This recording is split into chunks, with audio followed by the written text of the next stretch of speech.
harga sekarang ini kalau untuk saat ini lagi mengalami lonjakan semua, terutama daun bawang yang biasanya sekitar 15.000 sudah naik sekitar 40.000, 35, 40 harganya per kilonya.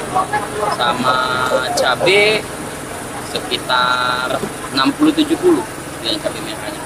Cabai setan atau cabai burung itu sekitar 80.000-an harganya. Bawangan mulai naik juga dia. Bawang merah sekitar 40-50, bawang putihnya sekitar 30-an, 35. Daun sop mulai dia 70-an 1 kilonya per kilonya. Kentang naik juga dia sekitar harganya 15.000. Ini nih efeknya masih belum stabil.